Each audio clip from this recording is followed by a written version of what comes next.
joined now by the University of Oklahoma. Isaiah Sategna will join us momentarily.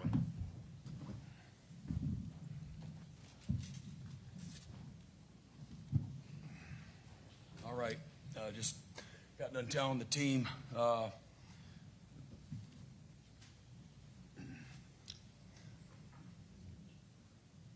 today was a bad day, and we still have a really good football team.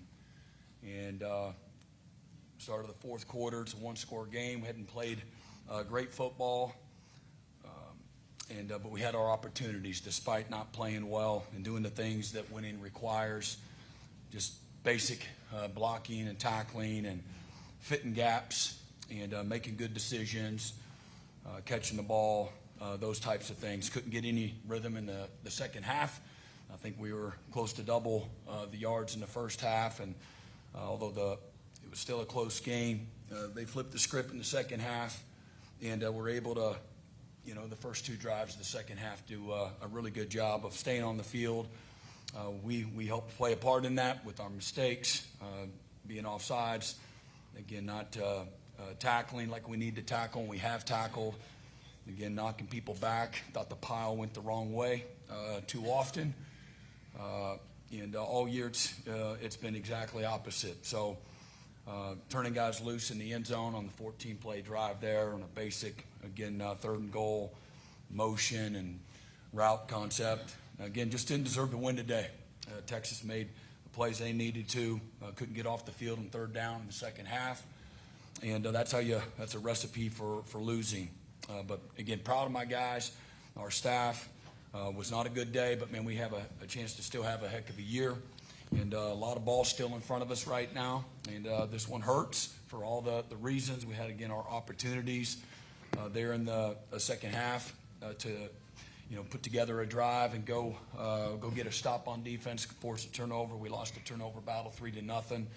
And against a good football team, that's a recipe to lose.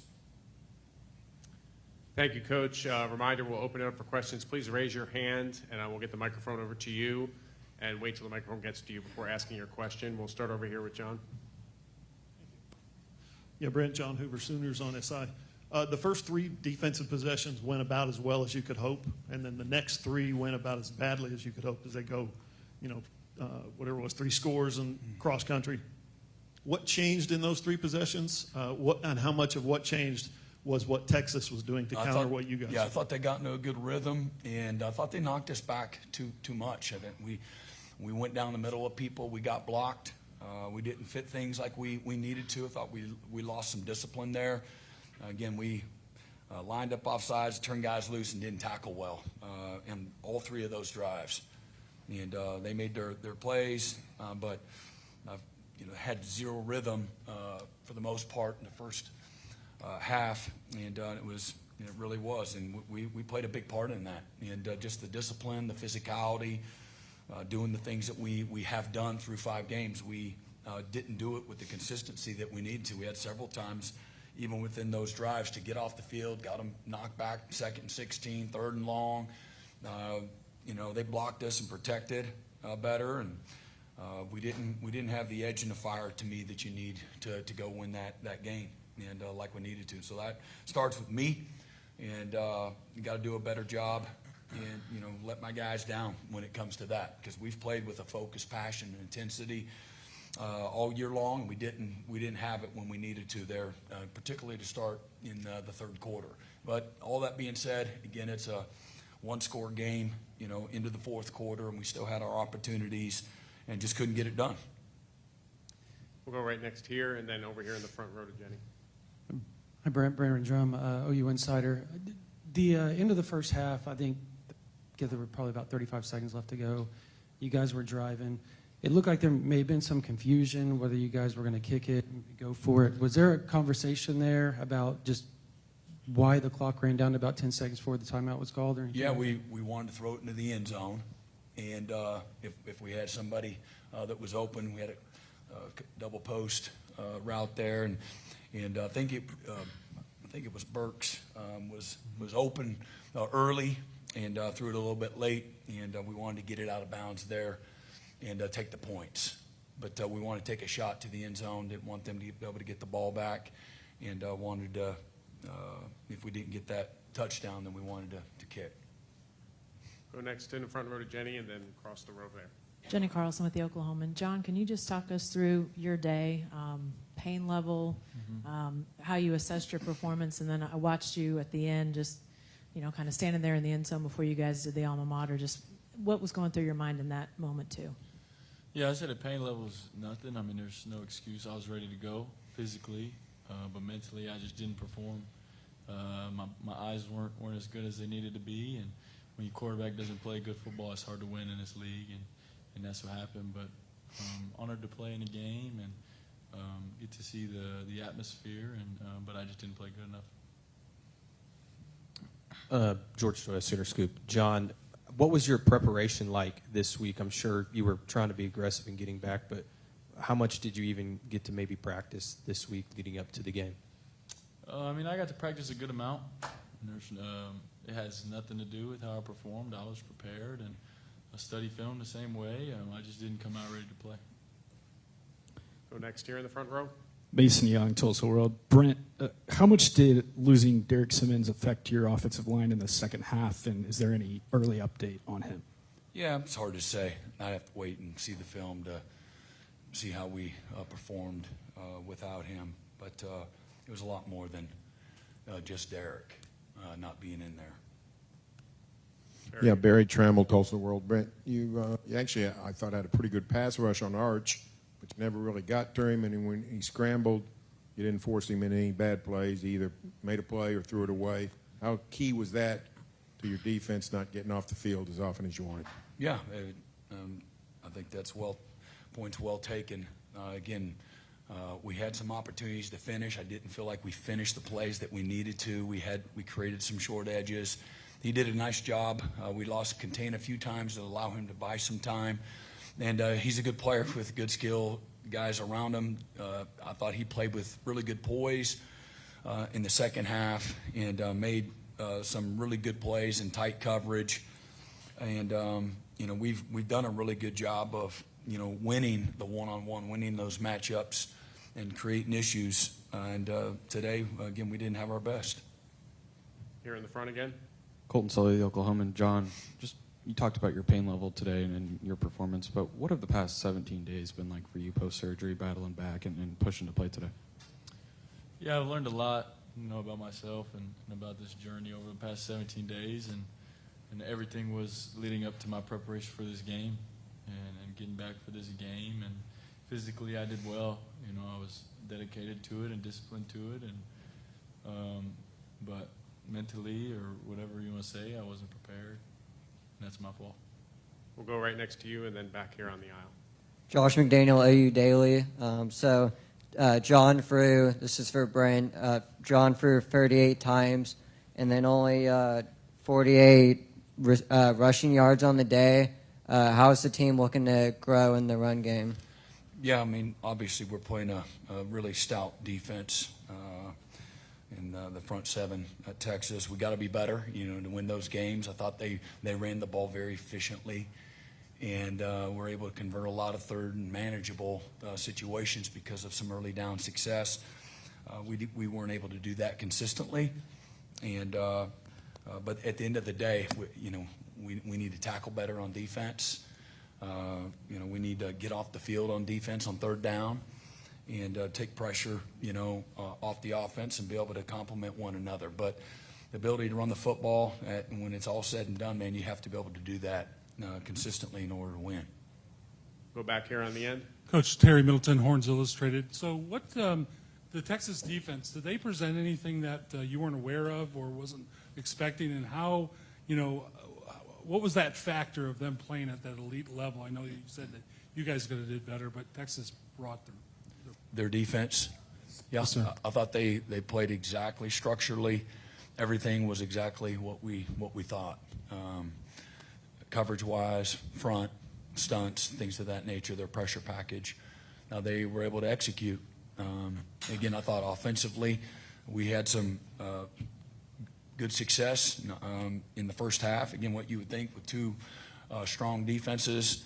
And again, I think, again, the numbers-wise, whatever they were a reflection of that. And in the second half, again, I felt like us on defense allowed their offense to stay on the field, let our offense not be in the game, and certainly they complemented each other a lot better than we did in the second half. Right here in the Say front. hello, KC Sports Radio. Kobie, how frustrating of a day was it? Because you guys were so close to sacks several times. You guys looked like you were there to stop the run. They'd get 4, and enough to get a first down. How frustrating of a day was it for you? Yeah, I'd say it was extremely frustrating, just for the fact that I felt like we didn't finish a lot of plays. We had guys in position, I would say 95% of the time to make the play. It was in really good position. Like I said, we just got to finish the play. Any other questions for the student athletes? Come around here to the front.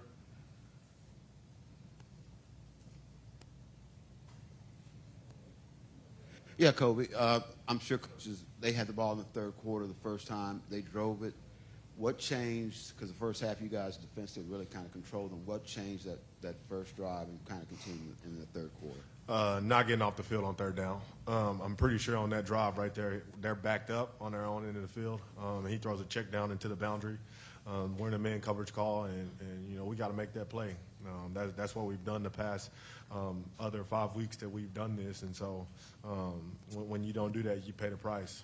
They got I think they got like a 20-yard gain on that, and then they got momentum. Like Coach B said, it's hard to play defense like that when you don't help yourself get off the field. So. Just simply doing little things like just tackling the dude with the ball. So it's going to be really important when we get to practice this week.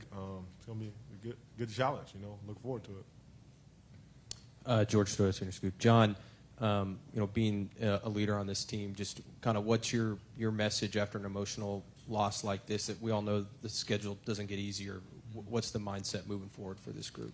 I think Coach Venables said it well in the post-game meeting.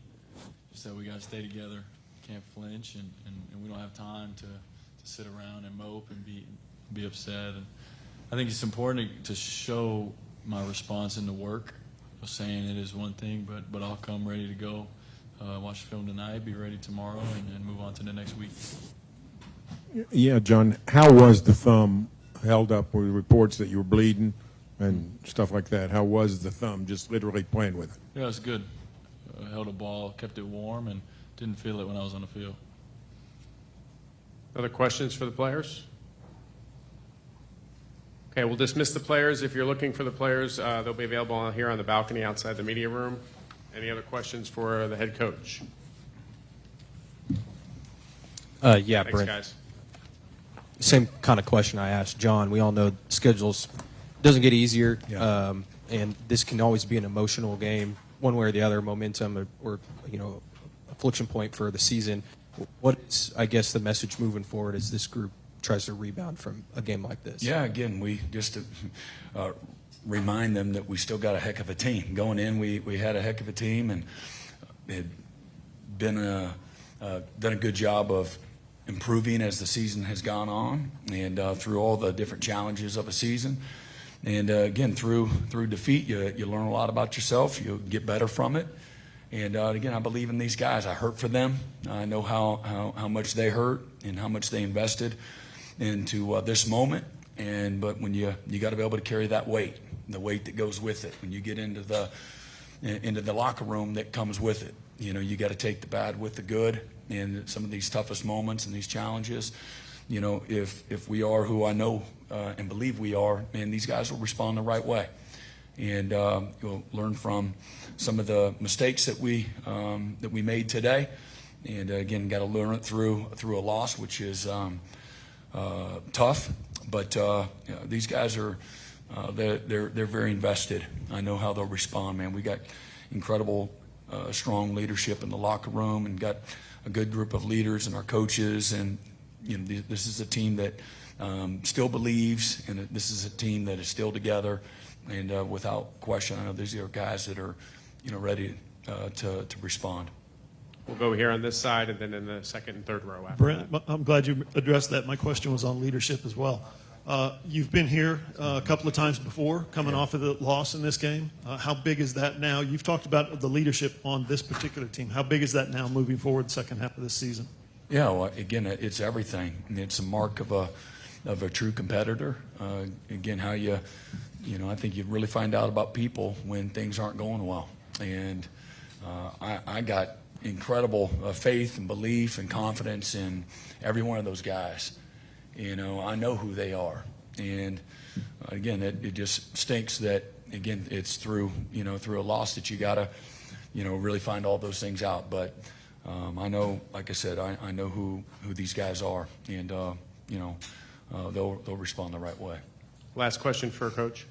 Hey, Coach. Shahan Gerard with CBS Sports. I'm curious, when the timeline was first put out on John, I mean, it was a month potentially. He's back here 17 days later.